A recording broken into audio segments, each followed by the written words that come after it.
और चाहें तो इसको कभी भी घबराने ना दें। अब ना घबराने का जो सबब है वो ये है, तुम खुदा पर ईमान रखते हो, मुझ पर भी ईमान रखो। जैसा ईमान तुम यहोवा पर रखते हो, लव वर्ड आया एज, सेम, बिल्कुल उसी तरह ईमान मुझ पर भी रखो। अब मेरी ऑडियंस तो यहां पर आप सब कराची के लोग, पंजाब के लोग, पाकिस्तान की ऑडियंस है, लेकिन मसीह की ऑडियंस यहूदी थे और बाकी भी अक़वाम, लेकिन सरफरिस्त यहूदी। अब मसीह की ऑडियंस यहूदी है और यहूदी लोग यहोवा खुदा को तो मानते थे, यहोवा खुदा को कादर मुतलक जानते थे, यहोवा खुदा को असली जानते थे, यहोवा खुदा को लामहदूद जानते थे, यहोवा खुदा को गैर महदूद जानते थे। लेकिन यीशु मसीह को वो गैर महदूद और असली नहीं मानते थे। इसलिए यीशु मसीह ने यह कहा कि तुम खुदा पर ईमान तो रखते हो, मुझ पर भी ईमान रखो। अब एक बात तो यह है, यीशु मसीह मुकद्दसा मरियम से पैदा हुआ, उसका एक आगाज है। एक तो ये बात है, ये तो इन्फॉर्मेशन है। कोई भी बाइबल मुकद्दस में से पढ़ेगा तो वो जान लेगा। मत्ती की इंजील पढ़े, मरकस की पढ़े, लूका की पढ़े, सारी स्टोरी बशरियत के एतबार से जो है वो मौजूद है। कोई नहीं जानता बाप कौन है सिवाय बेटे के, और कोई नहीं जानता बाप कौन, बेटा कौन है सिवाय। अगली बात भला क्या लिखी हुई है, और उस शख्स के जिस पर बेटा जाहिर करे। तो ये तो बेटा जाहिर करता है मैं कौन हूं। और अगर बात होती सिर्फ मुकद्दसा मरियम के से शुरू करने की, बेटे का आगाज करने की, तो वो तो कोई भी जान सकता था, लेकिन कोई नहीं जानता बेटा कौन है सिवाय बाप के, और कोई नहीं जानता बाप कौन है सिवाय बेटे के, और उस शख्स के जिस पर बेटा जाहिर करे। तुम खुदा पर ईमान रखते हो, मुझ पर भी ईमान रखो। इसलिए अपने दिल को घबराने ना दो, अपने दिल को परेशान होने ना दो। और आगे लिखा हुआ है, ये खुदा की बात करके लिखा, बोला क्या हुआ है दूसरी है, मेरे बाप के घर में, ये नहीं लिखा हुआ फिर मेरे खुदा के घर में। जब घर की बात हुई तो फिर बाप को साथ जोड़ा। खुदा पर वो ईमान रखते थे। यीशु ने कहा मुझ पर भी ईमान रखो, और फिर साथ में क्या दिया, मेरे बाप के घर में बहुत से मकान हैं। तो बाप का घर, जितने भी यहां पर समझदार बैठे हैं, बाप का घर बेटे का घर होता है, राइट। कोई भी ऐसा शख्स नहीं है प्रॉपर्टी खरीदे और उसे किसी दूसरे के नाम जो है वो लिखवा दे, ऐसा कोई नहीं।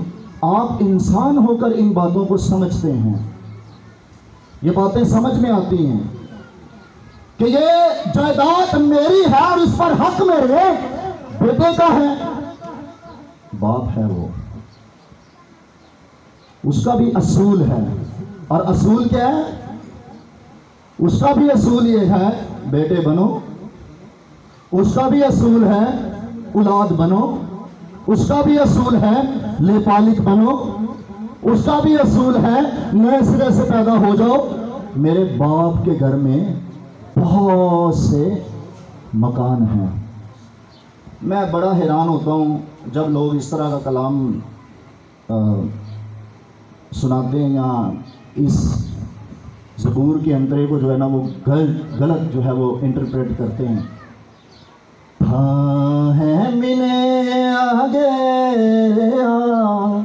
मेरे वास्ते जेड़ा आ गया ओ है जगा सोनी सुथराई सा मेरा। अब लोग बड़ा क्या कहते हैं, कब्र पे जाके रो के कह रहे थाए मिने आ गया, थाए मिने आ गया। ये गलत तशरीह है। कब्र सोनी जगह नहीं हो सकती, सुथरा हिस्सा नहीं हो सकता। ये ज़बूर नवीस इसी यीशु की बात कर रहा था, इसी कॉन्टेक्स्ट में वो बात कर रहा था जो यीशु ने कहा मेरे बाप के घर में बहुत से मकान हैं। ये सुथरा हिस्सा है, ये सोनी जगह है। कब्र कोई सोनी जगह नहीं है, कब्र कोई अच्छी जगह नहीं है। वहां तो मुर्दे को रखा जाता है और यहां जिंदा लोग होते हैं। ये बाप ने जो वादा किया उसकी बात हो रही है। खुदा का आलम, उसको इरफान हासिल हो गया और आज का बंदा इसको नहीं समझना चाहता। वो जगह अच्छी, खूबसूरत, बेहतरीन जगह है जो किसके लिए जी? बेटों के लिए। तुम्हारा दिल ना घबराए, तुम खुदा पर ईमान रखते हो, मुझ पर भी ईमान रखो। मेरे बाप के घर में बहुत से मकान हैं। एक आलम आपका है जो बदन के एतबार से है, लेकिन खुदा ने इंसान को ज़मीन की मट्टी से बनाया और इंसान के नथनों में दम फूंका और इंसान जीती जान हो गया। और फिर इंसान के अंदर रूह है। ये दूसरा आलम जिसे आलम अरवा कहा जाता है। इंसान बदन के एतबार से मादी आलम से जुड़ा हुआ है जिस आलम में आप बैठे हुए हैं, और रूह के एतबार से आलम अरवा में जुड़ा हुआ है। अच्छा, एक सवाल है, कितने ईमान रखते हैं कि जो यहाँ से चले जाते हैं अब्राहम की गोद में जाते हैं? ईमानदार।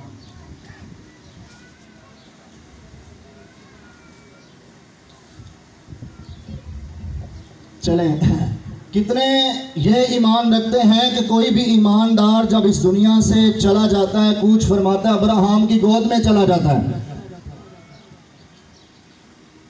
सीख लें इस बात को भी। बदन के एतबार से आपका मादी आलम, रूह के एतबार से आपका आलम अरवा, जिसमें पुराने नामा के सारे ईमानदार जो है जाते थे। वहां के दो मकाम थे, एक अजाब की जगह, एक आराम की जगह। और जितने भी मसीह से पहले ईमानदार थे वो सारे के सारे आराम की जगह पर, लेकिन जाते आलम अरवा में थे, जहां पर मुकद्दस अब्राहम, जहां पर एलिया, जहां पर मूसा, जहां पर यसाया, यहाँ पर हिजकियेल, जहां पर दानियल, जहां पर बुजुर्ग शमौन, जहां पर मुकस्सा मरियम, सब के सब मसीह से पहले कहां पर? आलम अरवा। और वो थी अब्राहम की गोद।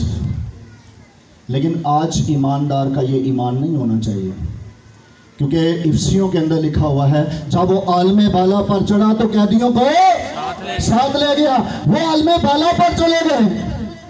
और कलीसिया के ताल्लुक से लिखा है, मसीह जब कैसरिया फिलिप्पी के इलाका में गया तो मसीह ने पूछा लोग मेरे हक में क्या कहते हैं? लोग कोई कहता है तुझे यिर्मयाह कहता है, एलिया कहता है, यसाया कहता है, यूहन्ना इस्तबागी कहता है, तुम मुझे क्या कहते हो? तो पतरस फौरन बोल उठा, तो जिंदा खुदा का बेटा मसीह है। और मसीह ने भी कहा मुबारक है तू शमौन बर्योना। ये बात खून और गोश्त से नहीं, मतलब ये मादियत से नहीं, बल्कि मेरे आसमानी बाप ने तुझ पर जाहिर की है। और मैं भी तुझसे कहता हूँ कि तू पतरस है और मैं इस पत्थर पर अपनी कलीसिया बनाऊंगा। और आगे बोला क्या लिखा है, आलमे अरवा के दरवाजे उस पर गालिब ना आएंगे। इसका मतलब क्या है, अब जो ईमानदार इस दुनिया से जाता है, बाप अब्राहम की गोद में नहीं जाता, वो बाप के आलम में जाता है, खुदा के आलम में जाता है, जिसे आलम अब्बाला कहा जाता है। तो बाप अब्राहम की गोद, बाप अब्राहम को तो खुदा ने वहां से निकाल लिया मसीह ने। एक ही रास्ता, एक और कॉन्सेप्ट क्लियर कर रहा हूं आपका, एक ही रास्ता है जी, वो है मसीह। लोग कहते हैं जी कुछ भी करो, बड़े रास्ते हैं, ये भी चला जाएगा, वो भी चला जाएगा, वो भी चला जाएगा, वो भी चला जाएगा। नहीं जाएगा, रास्ते नहीं है, एक ही रास्ता है, और वो रास्ता खुदा का बेटा यीशु है। जो इस पर ईमान रखता है वो बाप की हजूरी में जाता है। कोई दूसरा रास्ता नहीं है जी, एक ही रास्ता है। ये तो हम मतलब अपनी करते हैं ना, अच्छा ठीक है इसको भी राजी कर लिया, तूने भी सही रास्ता इख्तियार किया हुआ है, इसको भी राजी कर लिया, तूने भी सही रास्ता इख्तियार किया हुआ है, उसको भी राजी कर लिया। वेज नहीं है, only one way, that is Jesus. एक ही रास्ता है सिर्फ, और वो यीशु है। राह, हक और जिंदगी मैं हूं, और कोई मेरे वसीला के बगैर बाप तक नहीं जा सकता। बाप तक रसाई सिर्फ और सिर्फ यीशु मसीह में, खुदा के बेटे यीशु में। आमीन। बदन के एतबार से अगर कोई कमजोर भी हो, कोई हैंडीकैप, जैसे हमारे भाई और भी बहुत से लोग जिनके ऑर्गन पार्ट्स ऑफ बॉडी में से कोई ना कोई चीज़ जो है वो कम होती है, इस ज़मीन पर जो है वो कम हो सकती है, इस ज़मीन में कमी है, जिस्म का कोई भी हिस्सा कमज़ोर हो सकता है, बीमार भी पड़ सकता है। लेकिन जिस आलम की मैं आपको बात बता रहा हूँ, बाइबल मुकद्दस के अंदर लिखा है, फिर मैंने बहुत बड़ी भीड़ देखी, वो खजूर की डालियां अपने हाथों में लिए हुए, सफेद जामे पहने हुए और हालेलुया के नारे लगा रहे हैं। उनके बारे में लिखा है, एक बड़ी भीड़ मैंने खुदावन की हजूरी में खड़ी देखी। जो जमीन पर खड़ा भी नहीं हो सकता, जब वो इस आलम से निकलेगा, इस बदन से निकल जाएगा, जलाल के अंदर दाखिल हो जाएगा, तो जलाल के अंदर किसी तरह की कोई कमजोरी नहीं है। वहां सारे के सारे खड़े होकर खुदा की हम्द और तमजीद और शुक्रगुजारी करेंगे, जिसमें हमारा भाई शाज़ेब भी है। हालेलुया। खड़े होकर, सफेद जामा पहना हुआ, खजूर की डाली अपने हाथ में ली हुई, और चला चला कर कहते हैं, निजात हमारे खुदावन यीशु मसीह की तरफ से है, निजात हमारे खुदावंद यीशु मसीह की तरफ से है। इस बदन में हम कराहते और इसकी मखलसी की राह देखते हैं। रसूल ये कहता है, इस बदन में कराहना है, इस बदन में रोना है, इस बदन में कमज़ोरी है, लेकिन वहाँ पर ना आँखों का रोना, ना दांतों का पीसना, वहाँ पर सिर्फ और सिर्फ चेहरों पर मुस्कान रहती है, खुशी रहती है, शादमानी रहती है। इसलिए मैंने कहा, जलाल के अंदर किसी तरह की कोई कमजोरी नहीं है। वहां सिर्फ बड़े की तारीफ होती है, बाप की तारीफ होती है, रूहुल कुद्स की तारीफ होती है। वहां सिताइश है, तमजीद है, वहां खुशी है। और ईमानदारों, सुनो खुदा का कलाम, आप लोगों के लिए बड़ी खुशखबरी है कि यीशु ने वो आप सब के लिए जगह पहले से तैयार की हुई है। आमीन, आमीन। आज एक जिंदगी, कल मैं, परसों कोई और, फिर कोई और, फिर कोई और। लेकिन खुशी की बात क्या है, जब भी जाएंगे मसीह के पास जाएंगे। मेरा जी तो चाहता है, क्या चाहता है जी? जी चाहता है।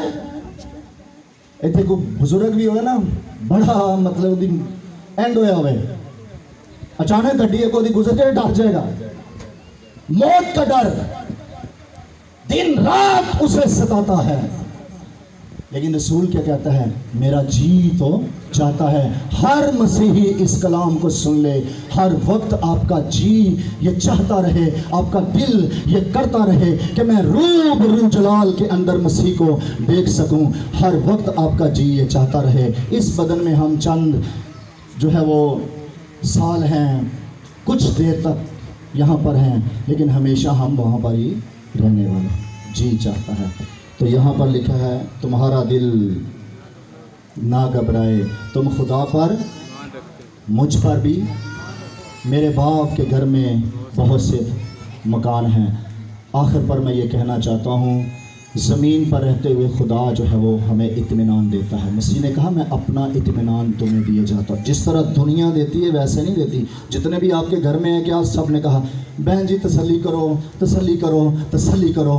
मसीह लफ्ज़ नहीं देता, मसीह रूह के अंदर खूबी रख देता है, जो इलाही है, जो हर बेचैनी पर गालिब आ जाती है। इसलिए लिखा है कलीसिया के ताल्लुक से कि मसीह का इत्मीनान, जिसके लिए तुम एक बदन होने के लिए बनाए गए, तुम्हारे दिलों पर हुकूमत करे। तुम्हारे दिलों पर क्या हुकूमत करे? मसीह का इत्मीनान। जब तुम बेचैन हो तो मसीह का इत्मीनान तुम्हारे दिलों पर हुकूमत करे। जिस तरह मसीह कश्ती के अंदर बड़े आराम से सो रहा था, और पादरियों ने कहा वो एक्टिंग कर रहा था। एक्टिंग नहीं कर रहा था, मसीह इत्मीनान से भरा हुआ था। और कश्ती के अंदर तूफान उठ रहे, लहरें उठ रही, पानी आ रहा है, लेकिन मसीह को किसी बात की कोई फिक्र नहीं, इत्मीनान से भरा हुआ है। और वही कहता है, मैं तुम्हें अपना इत्मीनान दिए जाता हूँ। एल्डर साहब, आपको किसने इत्मीनान दिया? मसीह ने अपना इत्मीनान मसीह ने आपको दिया है। और मसीह के इत्मीनान पर बेचैनी और घबराहट गालिब नहीं आती। आपके दिलों पर सिर्फ एक ही चीज़ हुकूमत करे, और वो है खुदा का इत्मीनान, पीस ऑफ जीसस। अपना इत्मीनान तुम्हें दिए जाता हूँ। तो आज मैं दुआ करता हूँ, हम इसके बाद सारे खुदा मिलकर आप सबके लिए दुआ करेंगे। और मेरी दुआ है, आप लफ्ज़ इत्मीनान से नहीं बल्कि खूबी इत्मीनान से भर जाएं। खुदावंद आपको बरकत दे। आइए सब अपनी आंखें बंद करें।